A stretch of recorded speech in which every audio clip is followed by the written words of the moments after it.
நிறைவாக்குகிற தேவன். தலைப்பு எழுதிங்க, வெறுமையான உன்னை நிறைவாக்குகிற தேவன். ஃபர்ஸ்ட் வார்த்தை எழுதிங்க. இதை சார்ந்து நம்ம தியானிக்க போறோம். உன் தேவனை உத்தம இருதயத்தோடு அவரை பின்பற்று.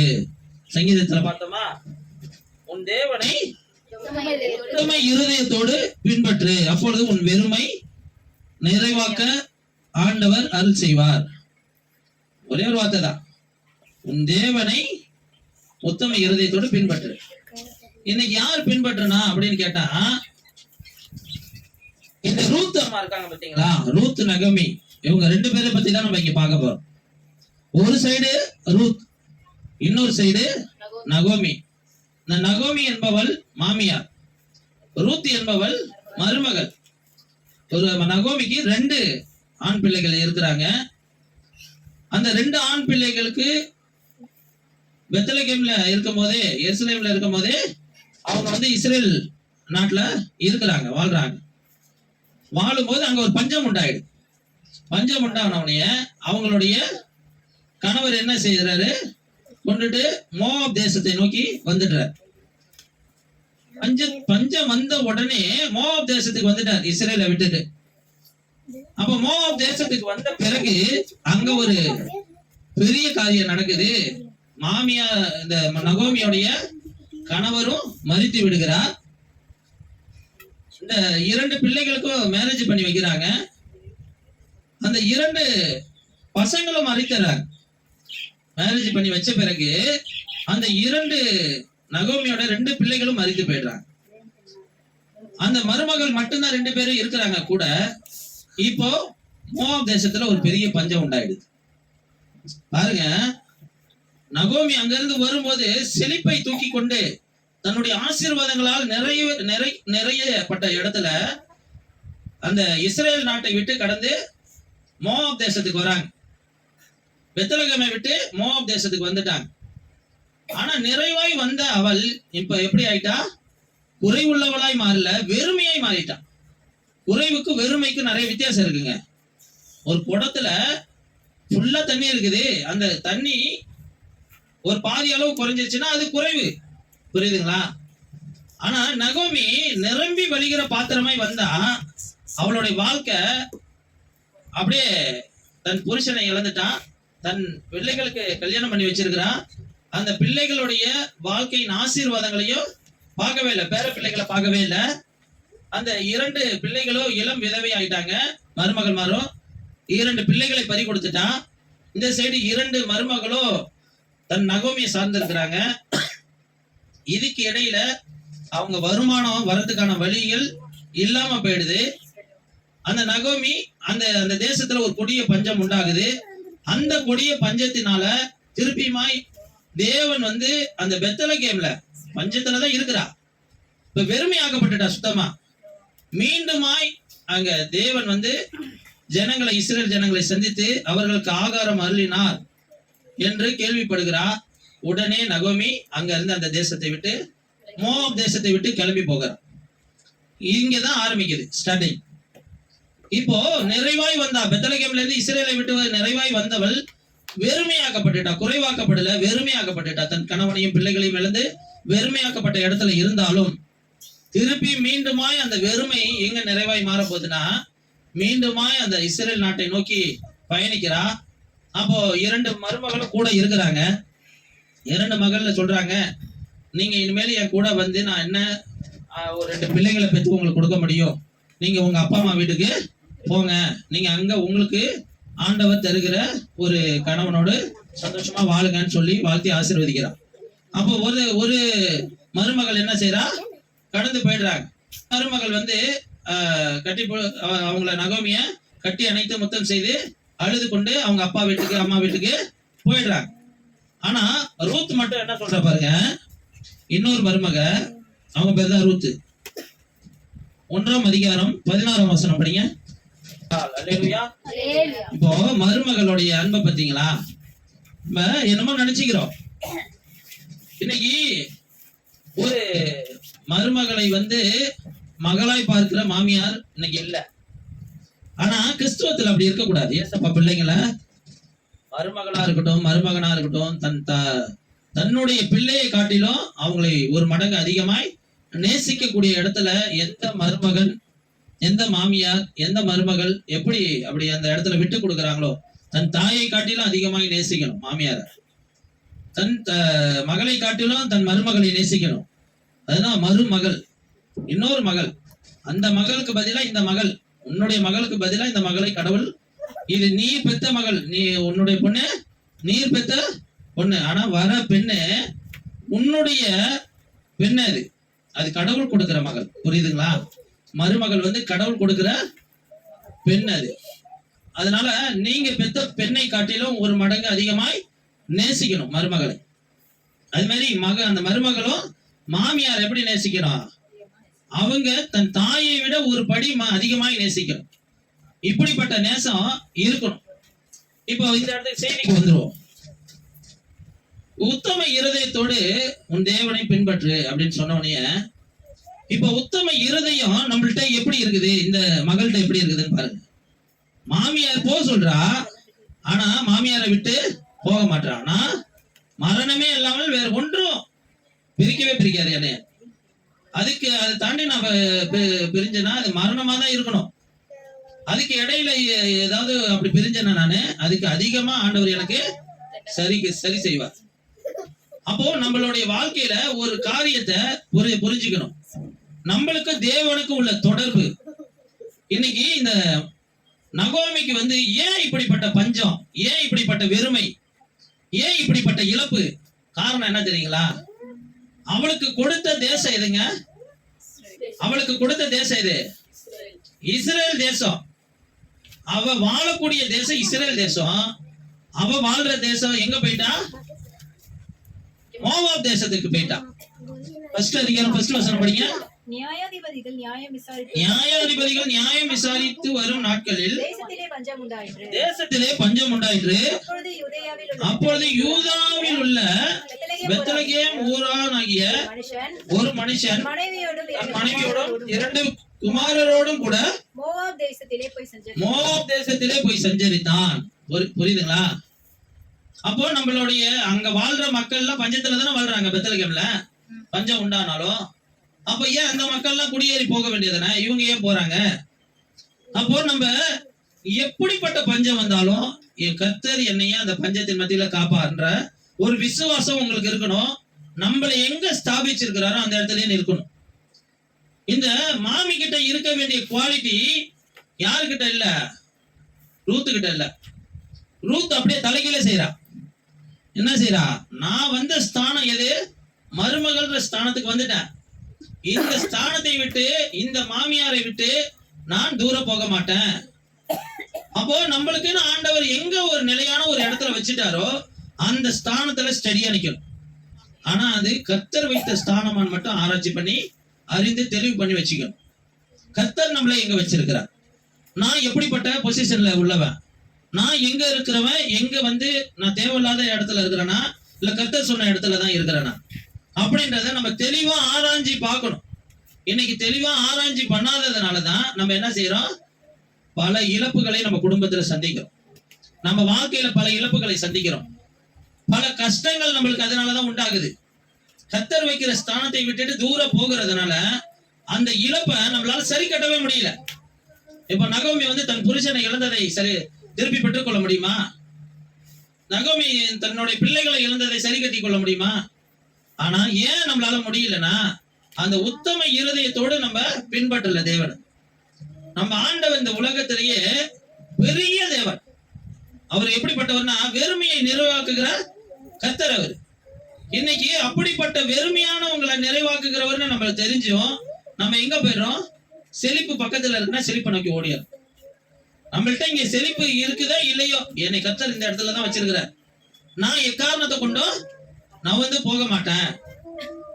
ஒரு நாள் வரும், நான் என்னை வச்ச ஸ்தானம் வெறுமையா வனாந்தரமா ஆனாலும் பாலை நிலமா ஆனாலும் அதை செழிப்பாக்க கர்த்தரால் கூடும். அல்லேலூயா. இப்படிப்பட்ட ஒரு விசுவாசம் உங்களுக்கு எனக்கு அதிகமாய் வரணும், அதிகமாய் வேறொன்றை நிற்கணும்.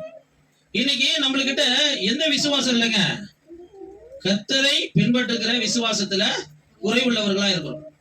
வழி தப்பி நடந்துகிட்டு இருக்கிறோம். வழி உத்தம இருதயத்தோடு நம்ம இவங்களை பார்த்து, ஆபிரகாமை பார்த்து சொல்றாரு, உத்தம இருதயத்தோடு எனக்கு முன்பாக நடந்து கொள் அப்படின்னு சொல்றாரு. இன்னைக்கு உத்தம இருதயம் நம்மளுக்கு இல்ல, ஆனா இந்த ரூத்துக்கு இருக்கு. ரூத் நகோமி போல தன் ஸ்தானத்தை விட்டு விலகின இடத்துல இல்ல, ஆனா நகோமியை காட்டிலும் 1000 மடங்கு தாண்டி நகோமி மூலயமா தான் இந்த தேவனை அறிந்து கொள்கிறா. நகோமி மூலயமா தான் இந்த ஜனங்களை அறிந்து கொள்கிறா. யாருக்கு? ரூத்துக்கு இஸ்ரேல் ஜனங்களை பத்தியோ, இஸ்ரேல் தேவனை பத்தியோ, இஸ்ரேல்ல இருக்கிற பழக்க வழக்கங்களை பத்தியோ ஒன்றுமே அறியாதவர். அவ புற ஆண்டவரை அறியாத அந்நிய தேசத்தால். ஆனா மேரேஜ் பண்ணிட்டு வந்த பிறகு தன் தேவனை நகோமி மூலமா அறிந்து கொள்கிறான். நம்ம நகோமி வேண்டுகிற தேவனை அறிந்து கொள்கிறான். நகோமி வேண்டுகிற அந்த வழிபாடு முறைகளை அறிந்து கொள்கிறான்.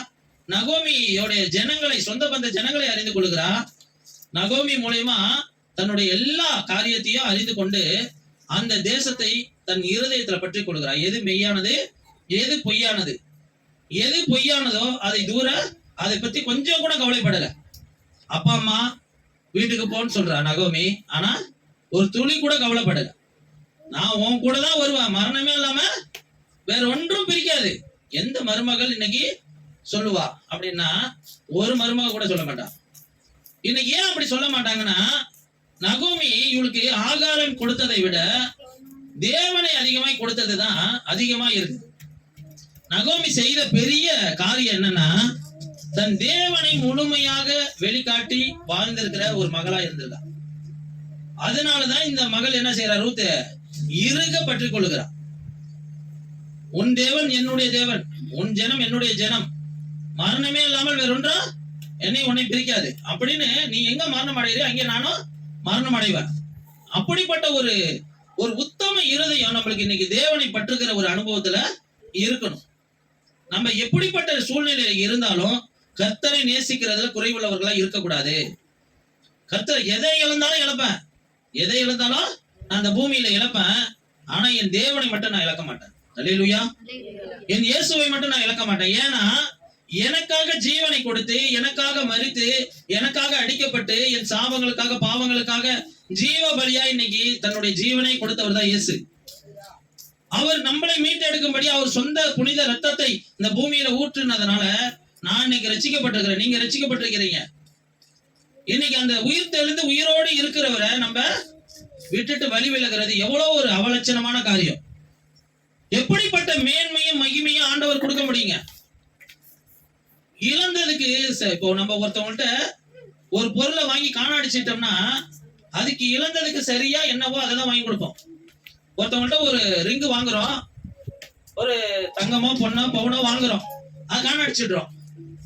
காணாடிச்சிட்டு அதுக்கு நிகரான ஒரு மோதிரமோ அதுக்கு நிகரான ஒரு நகையை தான் எடுத்து கொடுப்போம். ஆனா ஆண்டவர் கர்த்தர் நிமித்தமா நம்ம இந்த பூமியில எதை இழந்துட்டோமோ அது அப்படியே ரெட்டிப்பாய் கிடைக்கிற ஒரு மகிமை உள்ள காரியத்தை தான் செய்வாரே ஒழிய சும்மா அதுக்கு நிகரான காரியத்தை செய்ய மாட்டார். ஒரு யோபு தன்னுடைய வாழ்க்கையில எல்லாத்தையும் இழந்துட்டான், அது அப்படியே ரெட்டிப்பாய் கொடுக்கிற. 3000 ஆடா அங்க 6000 ஆடாவது, 7000 ஒட்டகமா அங்க 14000 ஒட்டகமா ஆகுது. அப்ப இப்படியே ரெட்டிப்பாய் கொடுக்கறதுக்கு ஏன் ஆண்டவர் இவ்வளவு பெரிய திட்டத்தை வச்சிருக்கிறாரு? ஏன்னா ஆண்டவருடைய ஒரு ஸ்பெஷல் கேரக்டர் என்னன்னா, அவருடைய பிள்ளைங்க மகிழ்ச்சியினால் பூரிக்கணும். அல்லேலூயா. நிறைவான சந்தோஷத்தை அனுபவிக்கணும், பூரண சந்தோஷத்தை அனுபவிக்கணும். அதனாலதான் ஆண்டவர் கூப்பிடுறாரு, பூரண ரூபவதியே. சூலமித்தியால பார்த்து கூப்பிடுறாரு, பூரண ரூபவதியே. அப்போ பூரணன்றது ஆண்டவருக்கு ரொம்ப சந்தோஷமான காரியம். தன் பிள்ளைங்க, தன் சபை, மனவாட்டியாக்கிய சபை பூரணமா இருக்கணும். நகோமியை பார்த்தோம்னா பூரணமா இருந்தா, அப்படியே அந்த ஸ்தானத்தை விட்டு விலகி போனா எல்லாத்தையும் இழந்து வந்தா. ஆனா ரூத் அப்படி இல்ல, தன் ஸ்தானத்துல ஸ்டெடியா நின்னா. தன் கணவனை இழந்தா, உலக பிரகாரமான கணவனை இழந்தா, அவங்க அப்பா அம்மா பார்த்து வச்ச கணவனை இழந்தா. ஆனா அப்பா அம்மா கொடுத்ததை காட்டிலும் என் தேவன் எனக்கு கொடுக்க வல்லவர், உன் தேவன் என் தேவன் சொல்லி இறுக பற்றி கொண்டா. தேவனையும் பற்றி கொண்டா, இஸ்ரேல் ஜனங்களையும் பற்றி கொண்டா, நகோமியும் பற்றி கொண்டா. எதையுமே மிஸ்ஸிங் பண்ணாம அப்படி இறுக தேவனை சார்ந்து இருக்கிற எல்லாத்தையும் பற்றி கொண்டுகிட்டா. அப்படி உத்தம இருதயமா பின்பற்றினதுனால அவருக்கு வந்த பிரைஸ் என்ன? வெறுமையா போறா ஒரு இடத்துக்கு. நகோமியும் இப்ப போயிட்டாங்க, நகோமி கூட ரூத்தும் போயிட்டாங்க பெத்லகேமுக்கு. இப்ப ஆகாரத்துக்கு வழி இல்ல. ஒரு வயல் நிலத்துல போய் நான் நெற்கதிர்களை பொறுக்கிட்டு வரேன்னு சொல்லி போறா. அங்க போனா வெறுமையாய் போய் அந்த ரூத் வந்து வெறுமையா தான் வந்திருக்கிறா நகோமியோட. வந்த அந்த மகளுக்கு போய் அங்க பொறுக்க போகிற அந்த நெற்கதிர்களை பொறுக்க போகிற இடத்துல போவாஸ் கண்கள்ல ஆண்டவர் அனுகிரகம் பண்ணுகிறார். அப்ப போவாஸ் சொல்றாரு, நீ இங்க இந்த வயலுக்கு போய் பொறுக்காது, இந்த வயல்ல இருந்து இங்கேயே நீ வந்து காலம் முழுவதும் அந்த நெற்கதிர்களை பொறுக்கிக்கமான்னு சொல்லி ஃபர்ஸ்ட் உத்தரவு கிடைக்குது. ஃபர்ஸ்ட் நம்ம ஆண்டவர் அப்படிதான் செய்வார். போவாஸ் வந்து இயேசு கிறிஸ்துக்கு அடையாளமானவர். அப்படியே ஆரம்பத்தை ஒரு அற்பமான ஒரு காரியமா நம்ம பொறுக்க வந்திருக்கிறோம். நம்மளுக்கு நம்ம கண்கள்ல அவர் கண்கள்ல தயவு கிடைக்க நம்மளுக்கு அவசியம் இல்லையே. அற்புதமாய் ஆண்டவர் போவாஸ் சொல்லுகிறாரு, நீ எந்த வயலையும் பொறுக்காத, இந்த வயல்லையும் பொறுக்கிக்கோ. எல்லார் கூடயும் நீ வந்து எல்லாரும் தண்ணி குடிக்கும் போது நீனு போய் அந்த தண்ணி குடுக்கிற இடத்துல போய் தண்ணி குடி. நீ என் கூடயே வந்து இரு, இந்த நான் சாப்பிடுற ஆகாரத்தையே நான் உனக்கு கொடுக்கிறேன். இந்த தயவு வெறுமையா எங்க இருந்தோ வந்த தேசத்துல இருந்து வந்த ஆண்டவரை அறியாத தேசத்துல இருந்து ஆண்டவரை அறியாத சிந்தனைவாதிகள்ல இருந்து வந்த மகளை ஆண்டவர் எப்படி போஷிக்கிறார் பாரு. தன் மாமியாரை வீட்டண்டையில விட்டுட்டு தன் மாமியாருடைய வயிற்று பசி போக்கவும் தன்னுடைய வயிற்று பசி போக்கவும் தான் அந்த மகள் வந்து வயலுக்கு வருகிறார். ஆனா போவாஸ் கண்கள்ல தயவு கிடைக்குது, எல்லா தயவும் கிடைக்குது. இந்த மகள் இங்கதான் பொறுக்குவா, இவளை யாரும் ஈனம் பண்ண வேண்டாம். எல்லாரும் தண்ணி குடிக்கிறப்ப இந்த மகள் வந்து குடிக்க உத்தரவு கொடுக்கிற. அப்படியே அதெல்லாம் சொல்லிட்டு அவரு வருத்த அந்த கோதுமையை வைத்திருக்கிறாரு, அந்த கோதுமையும் அவளுக்கு கொஞ்சம் கொடுக்கறா. எதனால இந்த தயவு கிடைத்தது எனக்கு அப்படின்னு அவ கேட்கிறா. திருப்பி அவர் சொல்றாரு, ஊரார் எல்லாரும் அறிவார்கள் உன்னுடைய உத்தம குணத்தை பற்றி. அல்லேலூயா. ஊரார் எல்லாரும் அறிவார்கள் உன்னுடைய உத்தம குணத்தை பற்றி. அந்த வசனத்தை படிக்கல. அதற்கு போவாஸ் பிரதியுத்தரமாக உன் புருஷன் மரணம் அடைந்த பின்பு நீ உன் மாமியாருக்கு செய்ததோ நீ உன் தகப்பனையும் உன் தாயையும் ஜன்ம தேசத்தையும் விட்டு முன்னே நீ அறியாத ஜனங்களிடத்தில் வந்ததும் எல்லாம் எனக்கு விவரமாய் தெரிவிக்கப்பட்டது. செய்கைக்கு தக்க பலனை கர்த்தர் உனக்கு கட்டளையிடுவாராக. இஸ்ரவேலின் தேவனாகிய கர்த்தருடைய செட்டைகளின் கீழ் அடைக்கலமாய் வந்த உனக்கு அவராலே நிறைவான பலன் கிடைப்பதாக என்றார். உனக்கு கிடைக்கும் என்றான். பாருங்க, எல்லாத்தையும் விட்டுட்டு நீ வந்து வந்த காரியங்களை இந்த ஊரார் எல்லாரும் அறிவாங்கம்மா. அப்ப அடுத்ததா ஒரு காரியம் நடக்குது. இந்த வெறுமையாய் வந்தவளுக்கு ஒரு அற்புதமான ஆண்டவர் சும்மா வந்தவளுக்கு அந்த வயலை சொந்தப்படுத்தி கொடுக்கிறார். ஒன்னே ஒண்ணுதான். அந்த 3ஆம் அதிகாரம் 10வது வசனத்துல இருந்து படிங்க. அதற்கு அவன், மகளே, நீ கர்த்தரால் ஆசீர்வதிக்கப்படுவாயாக. நீ தரித்திரரும் ஐஸ்வர்யவான்களுமான வாலிபர்களின் பிறகே போகாததினால் உன் முந்தின குணத்தை பார்க்கலாம் உன் பிந்தின நற்குணம் உத்தமமா இருக்கிறது. அல்லேலூயா. இவள்கிட்ட இருக்கிற நற்குணத்திலேயே 2 நற்குணங்க. ஒண்ணு பிந்தின நற்குணம், இன்னொன்னு அடுத்தது முந்தின நற்குணமும் பிந்தின நற்குணமும் எப்படி இருக்குதுங்க? முன்னாடிய காட்டிலும் இப்ப வந்து நீ இன்னும் சூப்பரா இருக்கிறப்பா, உத்தமமா இருக்கிறப்பா ஆண்டவருக்குள்ள. உங்களே என்னை பார்த்து யாராவது நம்மளே சொல்ல முடியுமா? நம்மளே நம்மளுக்குள்ள கேள்வி கேட்டு பாருங்க. நம்ம ஆவிக்குரிய வாழ்க்கையில முன்னாடி இப்படி இருந்தோம். ஜெபம் பண்ணாம சும்மா சர்ச்சைக்கு போவோம், சண்டே மட்டும்தான் ஜெபம் பண்ணுவோம், சண்டே மட்டும் பாஸ்டர் வந்தா ஜெபம் பண்ற மாதிரி ஆக்ஷன் பண்ணுவோம். ஆனா இப்ப நானு ஜெபம் தொடர்ந்து பண்றேன், 3 வேளையும் பண்றேன். நான் தொடர்ந்து ஆண்டவரை தேடுகிறேன், தேவ பிரசன்னத்துல நிறைந்து ஜெபம் பண்றேன், தேவ அபிஷேகத்துல நிறைந்து ஜெபம் பண்றேன், நல்ல வசனம் படிக்கிறேன், வசனத்தை உட்கார்ந்து தியானிக்கிறேன். நம்ம மனசாட்சியே நம்மள சொல்லுமா? யோசிச்சு பார்த்திருக்கீங்களா? நான் முன்னாடி எப்படி இருந்தேன், இப்ப எப்படி இருக்கிறேன்? நீங்க கணக்கு பண்ணி பாருங்க. சபையை ஆரம்பிக்கும் போது நான் எப்படி இருந்தேன், நான் சபைக்கு வரும்போது எப்படி இருந்தேன், சபைக்கு வரும்போது நான் எப்படி இருந்தேன், நான் இப்ப எப்படி இருக்கிறேன். உண்மையாகவே கர்த்தர் நம்மளை நேசிக்கிறார். ஆனால் நான் உண்மையாவே கர்த்தரை நேசிக்கிறேன். ஆனால் என்னுடைய உத்தம குணம் எப்படி இருக்கு, என்னுடைய முந்தின குணத்தை பார்க்கிற பிந்தின குணம் ஆண்டவர் பார்வையில உத்தமமா இருக்குதா?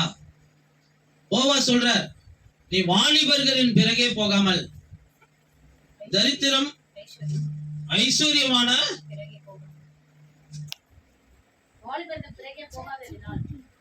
என்ன போட்டிருக்கீங்க அதுல, நீ தரித்திரரும் ஐஸ்வர்யவான்களுமான வாலிபர்களின் பிறகே போகாததினால். பாருங்க, இவ மேரேஜ் ஆகி விதவை ஆயிட்டா.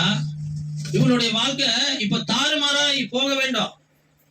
ஆனா அந்த இடத்துல அப்படியெல்லாம் போகாம இவன் போவாஸ் யாரு, உறவின் முறையா, அவளை மேரேஜ் பண்ணிக்க கொள்ளக்கூடிய ஸ்தானத்துல உள்ள ஒரு உறவின் முறையானவன். அப்போ இரவு நேரத்துல அவங்கள்ட்ட போய் அலங்கரிக்கப்பட்ட ஒரு இடத்துல அவங்கள காலு கீழே போய் போர்வை பொத்திட்டு படுத்துக்கொள்ளுன்னு மாமியார் சொல்லுகிறாங்க. ஏன்னா அவளுக்கு ஒரு நல்ல வாழ்க்கை அமைத்து கொடுக்கணும்னு. ஆனா அதெல்லாம் அவ கன்சிடர் பண்ணாம, அப்படியெல்லாம் நீ தவறான பாதையை சூஸ் பண்ணாம கரெக்டான முறைய கேட்டு அந்த உறவின் முறையை அறிந்து என் பாதத்தை அருகே வந்த உனக்கு நிறைவான பலன் உனக்கு உண்டுன்னு சொல்லி அனுப்பி கொடுக்கிற ஒரு காரியத்தை பார்க்கிறோம். நான் எனக்கு முந்தின ஒருத்தன் இருக்கிறான், அவனுக்கிட்ட நான் கேட்கிறேன், அவன் உன்னை மேரேஜ் பண்ணிக்கலனா நான் உன்னை காலையிலேயே மேரேஜ் பண்ணிக்கிறேன்னு சொல்லி போவாஸ் அனுப்பி விடுகிறேன். இன்னைக்கு நம்மளுடைய வாழ்க்கை எப்படி போயிட்டு இருக்குதுன்னா, அந்த மணவாளன் மட்டும் நம்மளை பார்க்கும் விதமான ஒரு அலங்கரிப்பு நம்மளுக்கு இன்னைக்கு தேவை. இன்னைக்கு உத்தம குணம் எப்படி இருக்கணும்னா, மற்றவர்கள் பார்க்கும்படி அல்ல, அந்த போவாஸை மட்டும் பார்க்கும்படி, போவாஸ் மட்டும் பார்க்கும்படி. அந்த ரூத் அலங்கரிக்கப்பட்டு பாதத்து அருகே இருந்தது போல நம்ம வாழ்க்கை எப்படி இருக்கணும், இன்னைக்கு அப்படியே அலங்கரிக்கப்பட்ட விதத்துல இயேசுவின் பாதத்து அருகே இருக்கணும். அல்லேலூயா.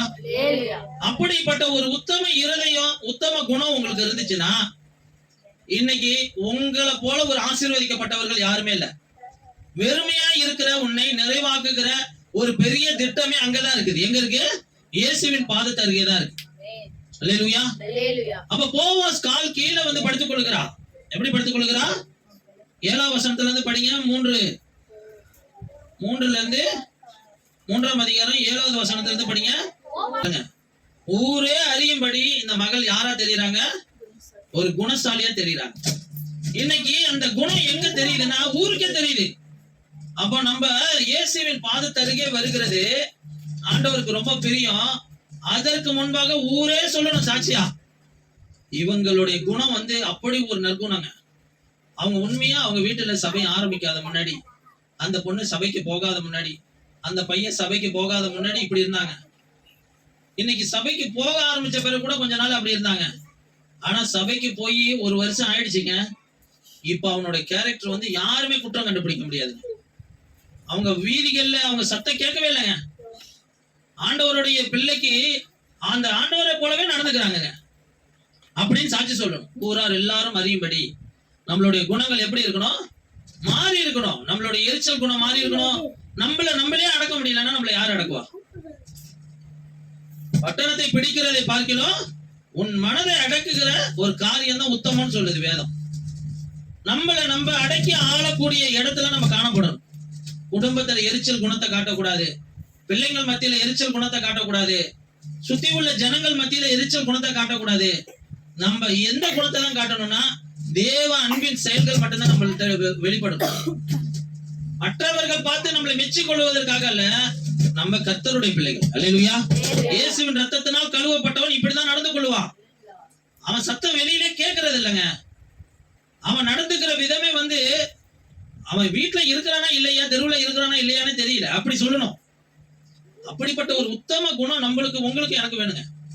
இன்னைக்கு இயேசு அவரை அறையும் போது கூட அவரு வாய் விட்டு சத்தம் போட்டதில்லை. காரி உமிழ்ந்து முகத்துல காரி துப்புனாங்க. அப்ப கூட அவரு அவங்களை ஏன் இப்படி நடத்தி கொள்ற அப்படின்னு சத்தமா கேட்டதே இல்லை. அவ்வளவு வேதனையின் வழிகள் வாரினால் அடிக்கும் போது கூட துன்பப்படும் போது கூட அவர் சத்தமிட்டு கத்தவே இல்லைங்க. இன்னைக்கு ஆண்டவருடைய பிள்ளைங்க நம்ம என்ன செய்யறோம்? வீதிகள்ல சத்தமிட்டு கோபப்பட்டு கத்துறோம். எவ்வளவு பெரிய தீங்கு வந்தா என்ன? நம்ம கர்த்தருடைய பிள்ளைங்க. நீதிமான் ஒரு நாளும் பதற மாட்டான்னு வேதம் சொல்லுது. நம்ம நீதிமானா இயேசுவின் ரத்தத்தினால கழுவப்பட்டவன் நீதிமான் சொல்லுது. உண்மையா நம்ம நீதிமானா இருக்கிறோம்னா நம்மளுடைய சத்தம் வீதிகள்ல கேட்கவே கேட்காது. அமைதியா இருக்கும். எல்லாத்தையும் சகிச்சுக்கிட்டு போவோம். அன்பு சகலத்தையும் சகிக்கின்னு இருக்கு. எல்லாத்தையும் தேவ அன்புல நோக்கி பாருங்க. உன்னை தொடுகிறவன் என் கண்மணியை தொடுகிறான்னா அவன் உங்களை தொடுறதுக்கு முன்னாடியே அவன் ஆண்டவரை தொடுகிறான்னு அர்த்தம். அந்த எண்ணம் உங்களுக்கு நல்லா இருக்கணும். என்னை அவன் காரி துப்ப போறானா? துப்பட்டும். என்னை அவன் துப்புல, எனக்குள்ள இருக்கிறவர் அதற்கு முன்பாக அந்த துப்ப வாங்குற. என்னை அடிக்கிறான் அவன், என்னை அடிக்கல அவன், எனக்கு முன்பாக எனக்குள்ள இருக்கிறவரை முதலாவது அவன் அடிக்க வரான். என் மேல கையை படாது. என்னை காக்கிறவர் ஒருத்தர் எனக்குள்ள இருக்கிறார். அப்ப இன்னைக்கு போவாசு பாதத்தண்டையில போன அந்த மகளுக்கு நிறைவான பலன் வந்தது போல உங்க வாழ்க்கையிலும் ஒரு பலனை ஆண்டவர் வரணும்னு எதிர்பார்க்கிறார். அல்லேலூயா. இரண்டாவது வார்த்தை அதுதான், உன் ஸ்தானத்தை விட்டு விலகாதே. உன் ஸ்தானம் அதுதான். ரெண்டுமே நான் சேர்த்துதான் சொல்லிட்டு வந்துட்டு இருக்கேன். உன் ஸ்தானம்னா உன்னை எந்த ஸ்தானத்துல வச்சிருக்கிறார்? எல்லாரும் வீட்டுல தங்கச்சி நல்ல உயரமா பெருசாயிடுவாங்க, அக்கா சின்னதாவே இருப்பாங்க. தங்கச்சி அதனால அக்காவாயிட முடியுமா? அப்போ எல்லாரும் எதிர்க்கையும் விளையாட்டுக்கு கூட என்ன சொல்லக்கூடாது, அவதான் என் அக்கா நான் தங்கச்சி அப்படின்னு அந்த உருவம் பெருசா வச்சு சொல்லிடக்கூடாது. விளையாட்டு கூட ஸ்தானத்தை விட்டு விலகவே கூடாது. அதிபதியானவன் உன்மேல் எழும்பும் பொழுது உன் ஸ்தானத்தை விட்டு விலகாதேன்னு இருக்கு. அதிபதினா யாரு? பிசாசானவன். ஸ்தானத்தை விட்டு விலக செய்கிறது யாராலதான் முடியும்னா பிசாசாலதான் முடியும். இன்னைக்கு அந்த ஸ்தானம் தான் முக்கியம். நீங்க தம்பி அண்ணன் போல தோட்டம் அளிக்கலாம், ஆனா எனக்கு நீ தம்பி தாண்டா நீனு அப்படின்னு சொல்லி அவனை அதே வழியில தம்பியா தான் பார்க்கணும், தங்கச்சியா தான் பார்க்கணும். அந்த ஸ்தானத்தை அவங்களுக்கு உரிய ஸ்தானத்தை அவங்கள்ட்ட வச்சிடணும். கர்த்தர் அது மாதிரி நம்மள எந்த ஸ்தானத்துல வச்சிருக்கிறார்? சபையில என்னை நல்ல இந்த பாய் இதெல்லாம் போட அலங்கரிக்க, சபையை அலங்கரிக்கிறதுக்காக என்னை வச்சிருக்கிறாரா? எனக்கு கொடுத்த வேலை எதுக்காக கர்த்தர் கொடுத்தீங்கன்னு என்னைக்காவது கேட்டிருக்கிறோமா? எனக்கு கொடுத்த வீடை, எனக்கு கொடுத்த பிள்ளைகளை எதுக்காக கொடுத்துருக்கீங்கன்னு கேட்டிருக்கிறோமா? இவங்களை குறித்து என்ன திட்டம் வச்சிருக்கீங்க ஆண்டவரு? என் வீட்டை குறித்து என்ன திட்டம் வச்சிருக்கீங்க ஆண்டவரு? என்னை குறித்து என்ன திட்டம் வச்சிருக்கீங்க ஆண்டவருன்னு ஏதாவது கேட்டிருக்கோமா? முட்டி போட்டு கேட்டதே கிடையாது. இன்னைக்கு கேட்கணும். அவர் பாதத்தை அன்றைக்கு வந்துட்டீங்க, நீங்க அந்த ஸ்தானத்துக்கு வந்துட்டீங்க. அந்த ஸ்தானத்துக்கு நீங்க என்ன செய்யணும்? கேட்கணும். அவருக்கு பிரியமா நீங்க நடந்துக்கணும். அவருக்கு பிரியமான அலங்கரிப்பு உங்க வாழ்க்கையில இருக்கணும். அப்படி வந்தாதான் அவர் சொல்றாரு, நீ வெறுமையா போகாத. 17 வசனம் படிங்கப்பா. 16-17.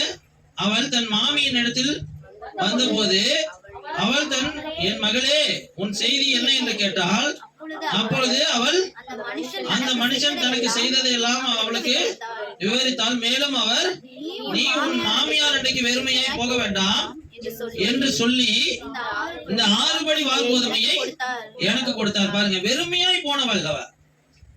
சகோதரி யாரோ வெளில நிக்கிறாங்க பாருங்க. வெறுமையாய் வந்த அவளுக்கு பெத்லகேமுக்கு வரும்போது என்ன ஆச்சுங்க? வெறுமையா தான் வந்தா. ஆனா வெறுமையாய் வந்த அந்த ரூத்துக்கு ஒரு பெரிய காரியம் நடக்குது. அவளை மனம் முடிக்கிறேன்னு சொல்லுகிறான். என்ன சொன்னாங்க? போவாஸ் வார்த்தை கொடுத்துட்டார். கர்த்தர் நிமித்தமா கர்த்தரால பிராமிஸ் பண்ணி கொடுக்கிறார். உன்னை பொழுது விழிந்த உடனே மேரேஜ் பண்ணி கொள்ளுவ, நீ கவலைப்படாத, உனக்கு வேண்டியபடி எல்லாம் செய்வேன். அப்ப வெறுமையா வந்துட்ட நீனு. ஆனா உன்னை வெறுமையா அனுப்ப போறது இல்ல. ஆண்டவரோட திட்டம் என்னங்க? வெறுமையா வந்துட்டீங்க, ஆனா வெறுமையான உன்னை அனுப்ப மாட்டேன், உன்னை நிறைவாதான் அனுப்புவேன். இன்னைக்கு நீ சுமந்து செலுக்க போகிற காரியம் என்னது?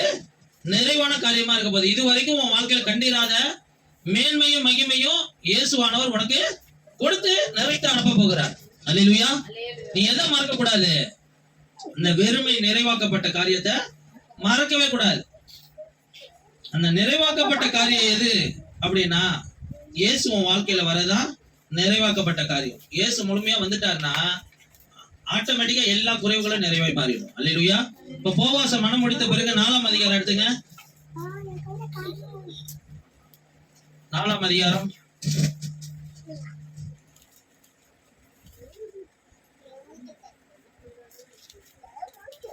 20வது வசனத்துல இருந்து படிங்க.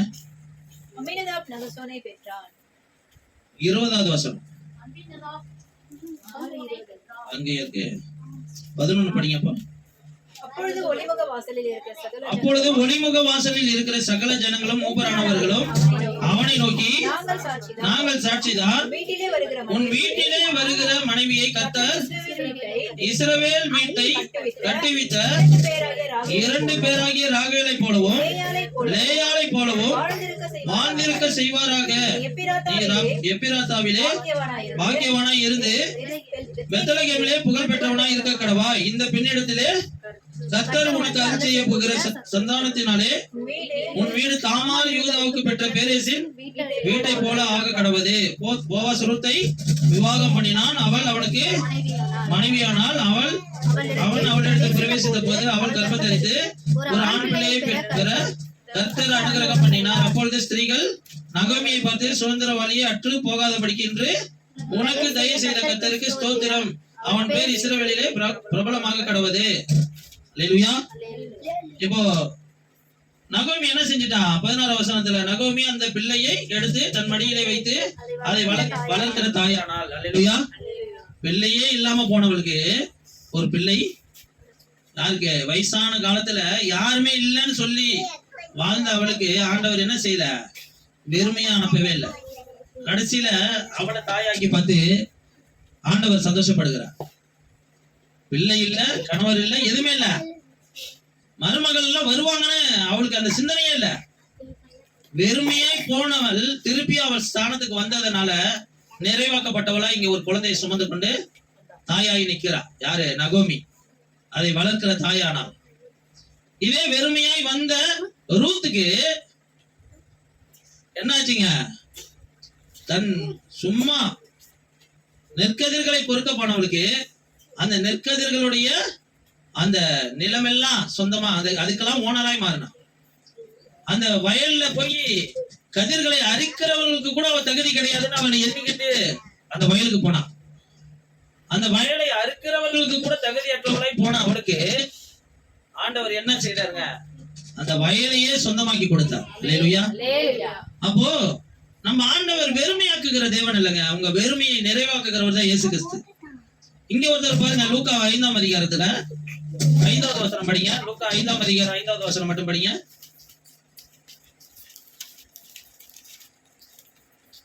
இங்க ஒருத்தர் வெறுமையா இருக்கிறார் பாருங்க.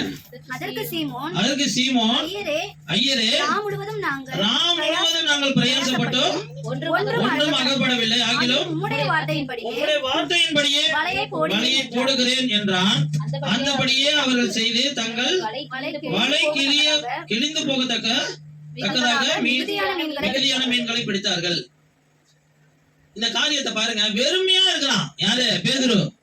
ராம் முழுவதும் பிரயாசப்பட்ட ஐயர் என்ன போதகரே, ராம் முழுவதும் பிரயாசப்பட்ட, இரவு நேரங்கள்ல மீன் அகப்படவே இல்லை, பகலே அகப்பட போகுதுன்னு அர்த்தம். அதுக்கு ஒண்ணுமே கிடைக்கல. இப்ப மட்டும் எப்படி கிடைக்கும்? இருந்தாலும் ஆகிலும் உம்முடைய வார்த்தையின்படியே வலைகளை போடுகிறேன். வலைகளை போடுகிறா. கிளியத்தக்கதான 2 படகு நிறைய மீனை பிடித்து கொண்டுட்டு வரான். அது எவ்வளவு பெரிய ஆச்சரியமான காரியம். ஆண்டவர் வெறுமையாக்குகிற தேவன் அல்லங்க. இது வரைக்கும் உங்ககிட்ட நிறைவான பலன் இல்ல, அதனால வெறுமையா ஆக்கல உங்களை. ஆனா ஆண்டவரை அறியாமல் ஆண்டவர் இந்த இடத்துக்கு வராததுக்கு முன்பாக நீங்க வெறுமையானவர்கள் தான். நல்லா அதை புரிந்து கொள்ளணும், ஒப்புக்கொள்ளணும். அதற்கு முன்பாக உங்களுக்கு அதிகாரம் இருந்திருக்கலாம், வேலை இருந்திருக்கலாம், எல்லாமே இருந்திருக்கலாம். ஆனா ஒன்றுமே உங்க கையில கிடையாது. அது பொத்தலான பையில போட்டதுக்கு சமமாய் வாழ்ந்து கொண்டு இருந்தீங்க. இன்னைக்கு ஆண்டவர் உங்களுக்குள்ள வந்து அந்த வெறுமைய படிப்படியா நிறைவாக்கி இன்னைக்கு நிறைவுள்ள இடத்துக்கு கொண்டுட்டு விட்டார். அல்லேலூயா. இப்போ இனிமேல் நிறைவுள்ளவளா தான் நீங்க இருப்பீங்க ஒழிய குறைவுள்ளவளா ஆக மாட்டீங்க, குறைவாய் மாற மாட்டீங்க. ஆனா நீங்க என்ன செய்யணும்? உத்தம ஸ்தானத்துல உத்தமமான இருதயத்தோடு பின்பற்றணும் ஆண்டவரை. 2வது, உங்க ஸ்தானத்தை விட்டு விலகவே கூடாது. உங்களுக்குன்னு வச்சிருக்கிறார் பாத்தீங்களா ஆண்டவர் ஒரு ஸ்தானம். சபையில, வீடுகள்ல, ஆண்டவர் எந்த ஸ்தானத்துல உங்களை வைத்திருக்கிறாரோ அந்த ஸ்தானத்துல ஸ்டெபனா நிக்கணும். உங்களை ஒரு சின்ன ஊழியம் கொடுத்து இந்த ஊழியத்தை செய்யுமான்னு சொல்லி வச்சிருந்தாருன்னா அந்த ஊழியத்தை செய்யுங்க. உத்தம இருதயத்தோடு செய்யுங்க. அது பாஸ்டர் பாக்குறாரு, மத்தவங்க பாக்குறாங்க, அதெல்லாம் தேவையில்ல. ஆண்டவர் அதுல ஒரு நிறைவான பலனை உனக்கு வைத்திருக்கிறார். அல்லேலூயா. கர்த்தர் உங்களை வெறுமையா நடத்த மாட்டாரு. இன்னைக்கு வெறுமையா நீங்க வந்திருக்கலாம். 100% நான் சொல்லுவேங்க, இந்த சபையுடைய வார்த்தையை அப்படியே, இந்த வார்த்தையை அப்படியே விசுவாசிச்சு போங்க. உங்களை ஆண்டவர் இனிமேல் வருகிற ஒவ்வொரு நாளும் ஒவ்வொரு நிமிஷமும் உங்க வாழ்க்கையில விரும்பினது வரும்போது ஜீவ விருட்சம் போல இருக்கும்னு வேதத்துல வாசிக்கிற மாதிரி உங்க வாழ்க்கை ஜீவ விருட்சத்துக்கு ஒப்பான ஒரு மகிமையுள்ள ஆசீர்வாதத்தை பெறும். அல்லேலூயா. ஆனா நீ உங்களுக்கு எனக்கு இருக்க வேண்டிய ஒரு சுத்த காரியம் என்னது? உத்தம இருதயமும் உங்க ஸ்தானத்தை விட்டு விலகாத ஒரு தன்மை இருக்கும். அல்லேலூயா.